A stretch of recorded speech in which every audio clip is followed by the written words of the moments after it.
Buen día, les estamos aquí presentando un nuevo episodio de Trascendiendo Vidas.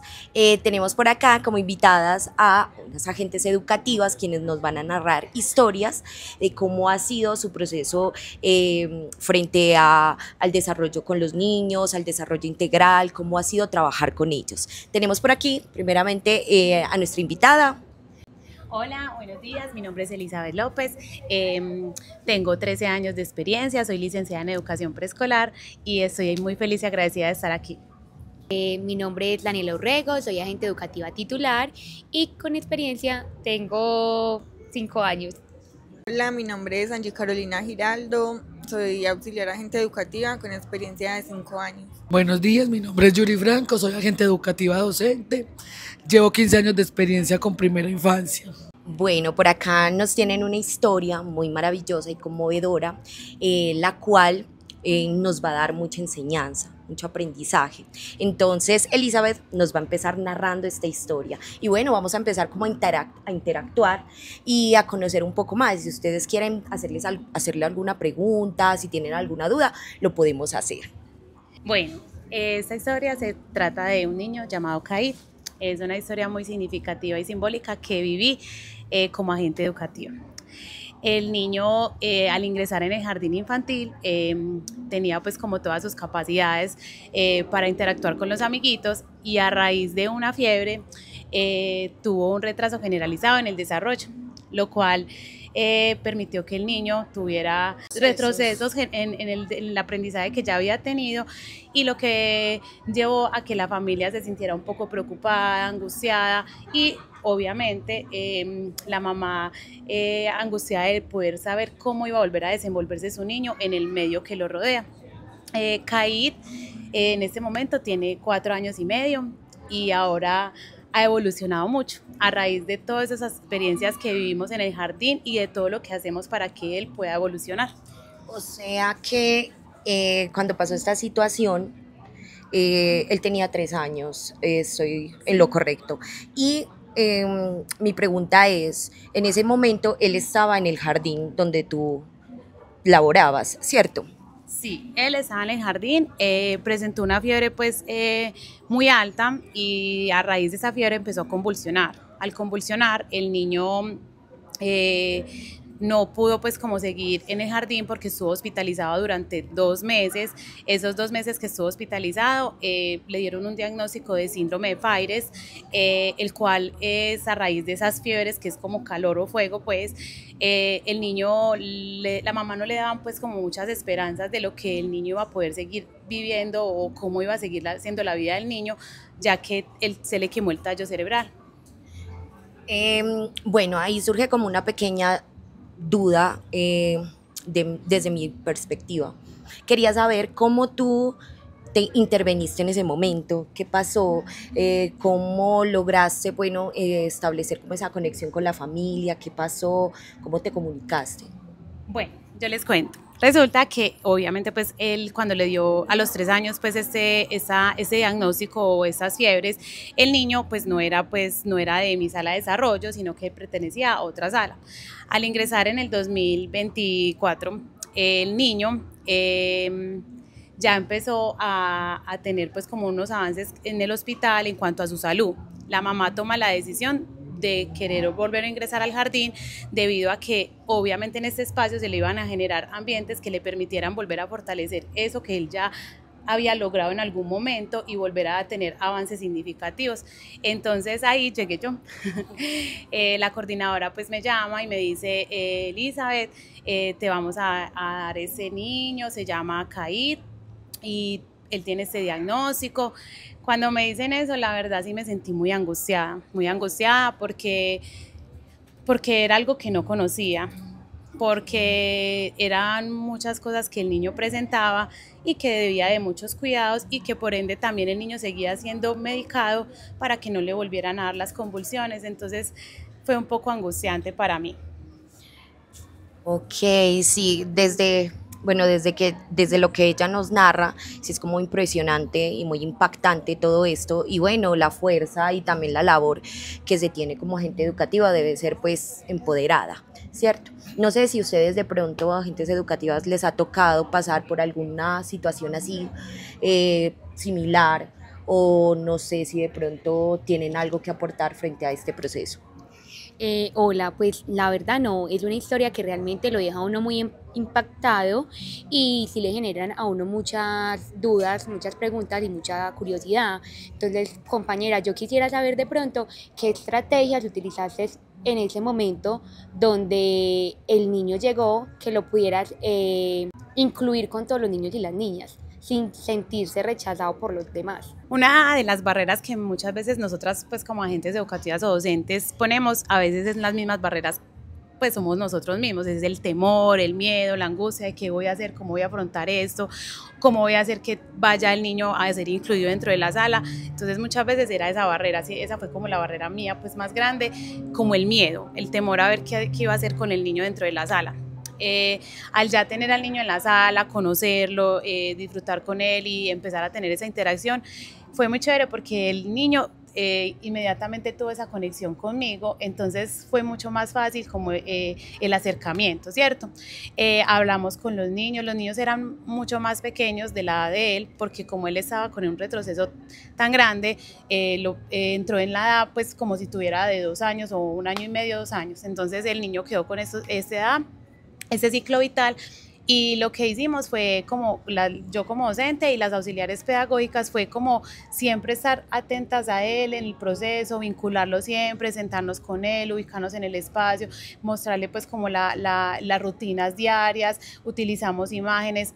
Al principio él no tenía contacto visual, entonces era muy poco lo que él te observaba, te miraba las rutinas, pero sí era muy escuchaba muy bien y cuando uno le mostraba las cosas con las manitos, se le hacía las rutinas, él como que iba entendiendo, ¿cierto?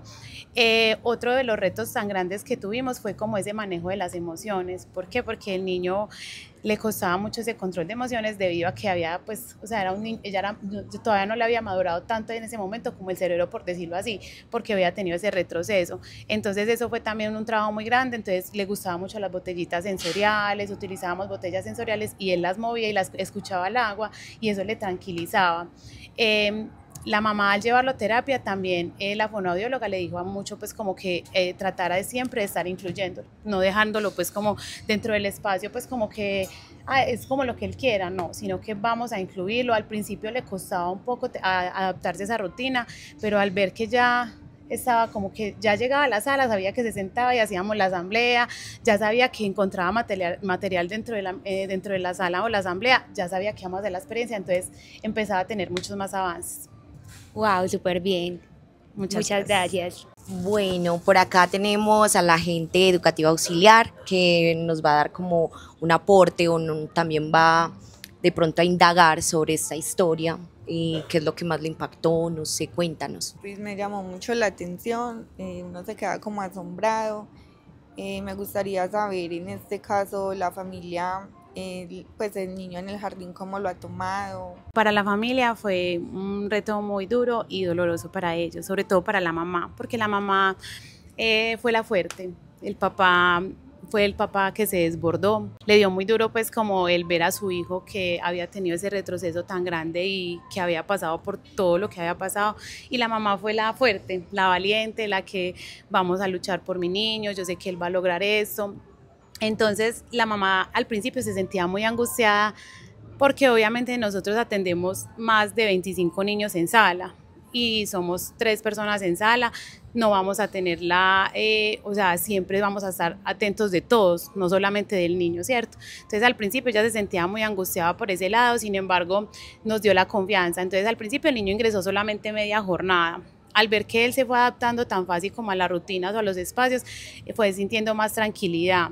Y ella estaba muy atenta pues como al comunicado de nosotras en caso de que el niño presentara algún malestar o presentara pues alguna irritación emocional, para estar pues como atenta y estar presente. Son unas familias súper presentes, o sea, son muy corresponsables, participan de las experiencias, lo que puedas hablar con ellos siempre te lo están escuchando, preguntan, entonces eso también ayuda mucho al proceso, a que el niño fuera avanzando y evolucionando en su desarrollo, y eso fue muy significativo. Bueno, me encanta escuchar esta historia y cómo ha evolucionado, cómo ha sido todo este proceso.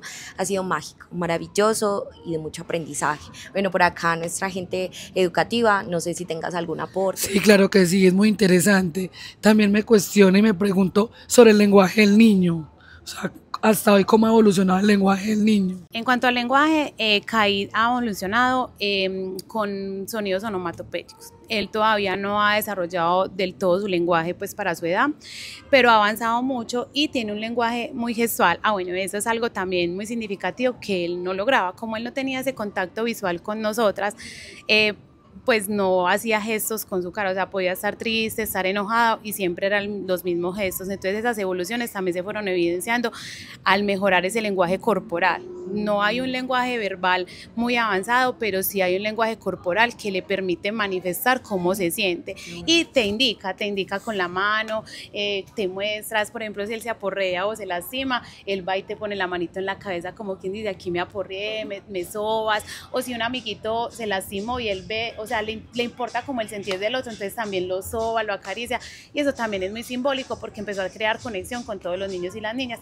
Entonces el lenguaje está en ese proceso de seguir evolucionando. ¿Por qué? Porque él tuvo pues como ese retraso, pero sin embargo el lenguaje verbal y corporal le ha ayudado mucho a desenvolverse dentro de la sala de desarrollo y con todos los niños y las niñas. Súper interesante. Gracias. Muchas gracias, profe, por compartir esta historia tan bonita.